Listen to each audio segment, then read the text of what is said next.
What's up, y'all? You're watching Union Minded. I'm your host, Eric, and today we are going to talk about ChatGPT. You ever heard of it? Well, if you haven't, you will learn about it today. Before I dive in, hit the like button, subscribe button, drop your comments, share the videos, ring the notification bell so you never miss one. And of course, share, because sharing is caring. So why don't you care and hit the share? Thumbs up, thumbs up, thumbs up. Mucho necesario. Helps us in the algorithm. All right. So what the heck is ChatGPT? And how the hell is it going to affect work? And if you're scratching your head because you've never heard of ChatGPT, don't feel bad. You're not alone. I asked my wife if she ever heard of it. No was the answer. I asked my 16-year-old daughter, you ever heard of ChatGPT? No was the answer. I asked my 20-some-odd-year-old nephew, you ever heard of ChatGPT? No was the answer. I asked my son, who's 13, going to be 13, he's 12, you ever heard of ChatGPT? And again, no was the answer. A lot of folks don't know what the heck ChatGPT is. But it's important to know that it's coming. Actually, it's here. What could possibly be coming from its development is actual artificial intelligence.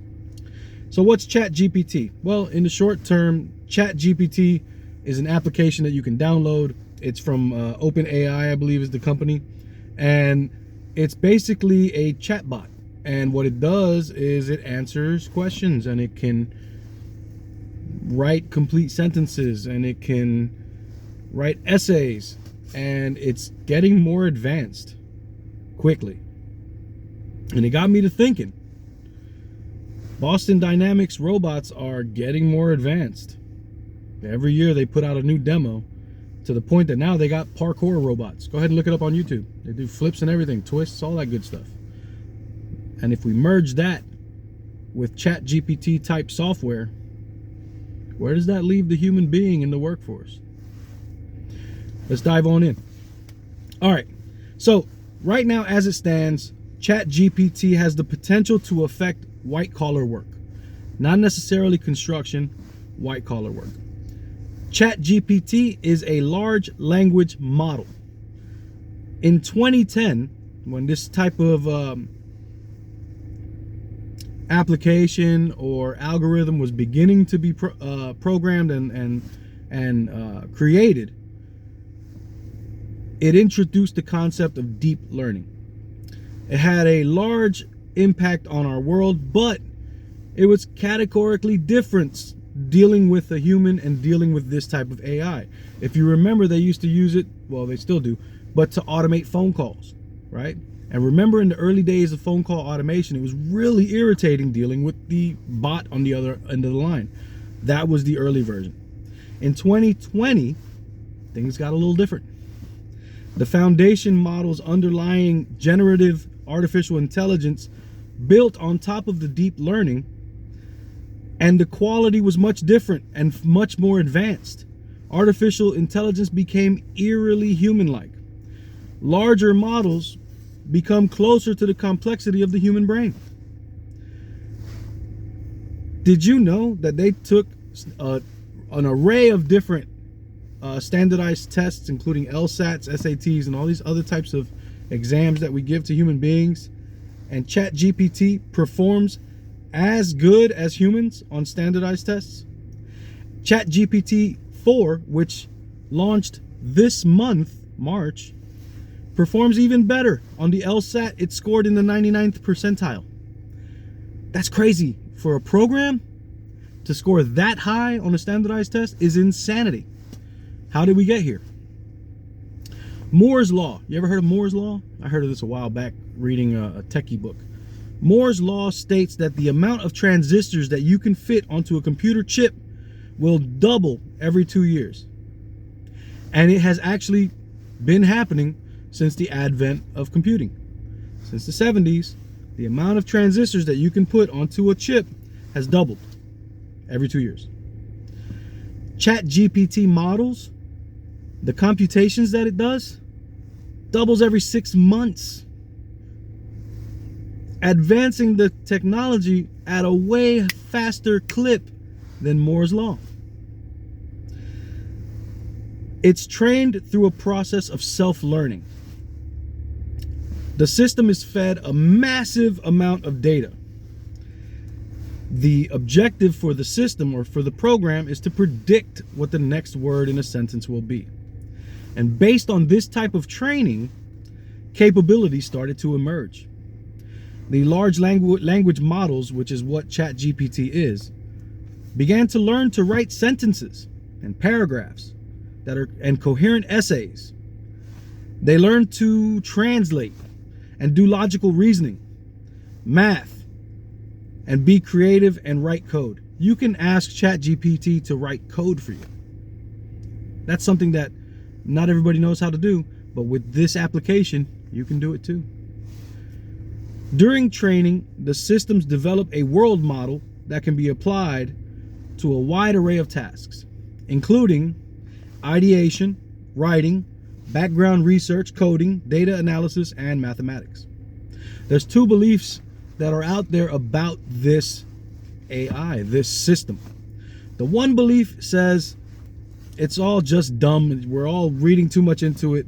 The systems are dumb and they have no real understanding. They don't have a real ability to cognitively analyze stuff and understand. The second train of thought is that these systems are on a path to human intelligence or human level artificial intelligence. Both camps present a grain of truth. But again, ChatGPT has a lot of useful capabilities that can be applied to white collar work very soon. GPT-4 was released this month, as I've already said, and it has shown a crazy amount of growth in the field of mathematics. They have this thing called predictable scaling, which will allow for the prediction of future capabilities based on the amount of compute that's put into the system and the amount of time that it's allowed to be there. That means that with this predictability scaling, they can actually tell you how long it's going to take for this thing to become more human-like in its artificial intelligence. Large language models, or LLMs, are useful tutors, they're useful assistants, and they will eventually replace human need for many tasks, which will affect the economy, if not restructure it entirely. And where does that leave the human beings that do that work now?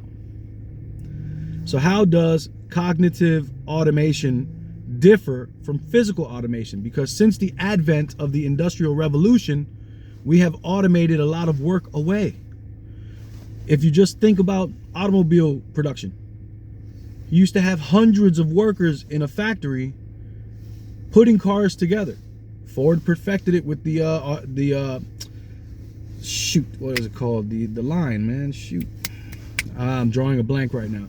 But basically, he perfected this system of building a car efficiently. And you had workers doing the same job over and over again in one spot, the production line. Well, with automation, we were able to remove many of those workers from that job. So a machine took the place of maybe 20 workers.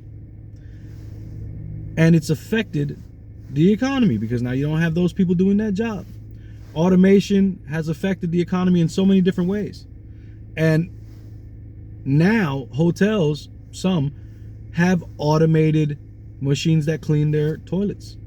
Office buildings have automated robots that go around and clean their bathrooms. It's another job lost by a human being. So how does cognitive automation differ from physical automation? Physical automation is basically moving something from here to there, here to there, here to there, and that's physical automation. What's cognitive automation? Well, you got to think of what cognitive is. What's what does that even mean? It's the ability to process information, think, retain that information, use that information at a later date. It's your ability to analyze things using your brain. Cognitive automation will affect an entirely different category of workers. These are not blue collar factory workers, construction workers, although I have a theory. These are office types. Bank tellers, for instance. Data entry personnel. Data analysts. That's the type of job we're talking about that may get affected in a very negative way. It produces outputs that are non-rivalrous, which means it's putting out outputs that are, there's no warring. It just is what it is. And it chips away at the human's last comparative advantage versus machines.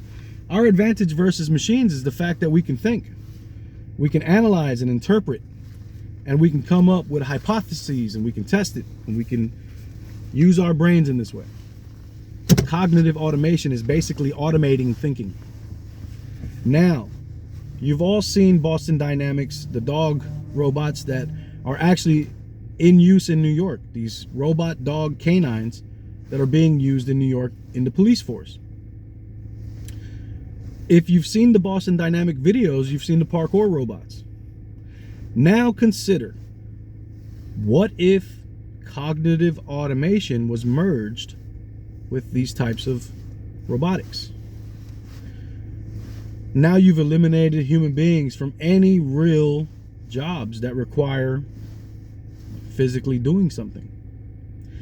I'm talking about construction jobs, policing, trash collection, truck driving, piloting a plane. All of it can be wiped out by technology. Now, I don't have a problem with technology eliminating all the jobs. Who cares, right? Means I ain't got to do it. But if your economic system requires you to work, how does that work? If you've eliminated all the jobs and all these businesses bought robots to replace their humans, what happens to the humans that can no longer work? What happens to the humans that can no longer earn a living because they can't work, because there's no work? In a cold-hearted system like the one that we live in, perhaps the homeless population explodes to, I don't know, 350 million homeless. Because how can you afford to pay for your home if you ain't got no work?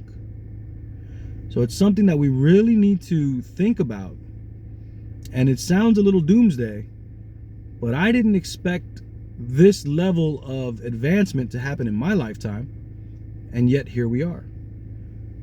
Now you have chatbots that can write entire essays and will eliminate the need for an English class, because why would you need to take an English class when you can just have this chatbot write up whatever you need to written up? We live in a strange time, and as working people, we need to realize that we're living in times where jobs may very well be eliminated entirely. And if that's to happen, how do we confront that challenge? Are we prepared for it? I personally don't think we are. Not as a civilization, and not as Americans for sure. I mean, we don't even like each other in a lot of ways.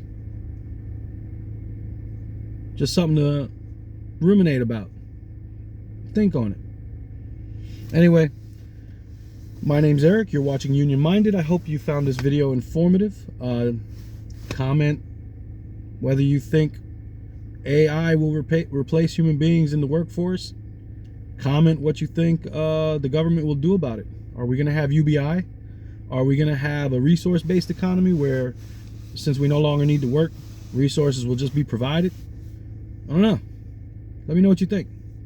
And also, keep in mind, the fight's not left and right. It's up and down. It's going to take class solidarity to win always. Each one teach one, get out there and reach one. And don't forget, there can be no union without you and I front and center. Let's go. Peace.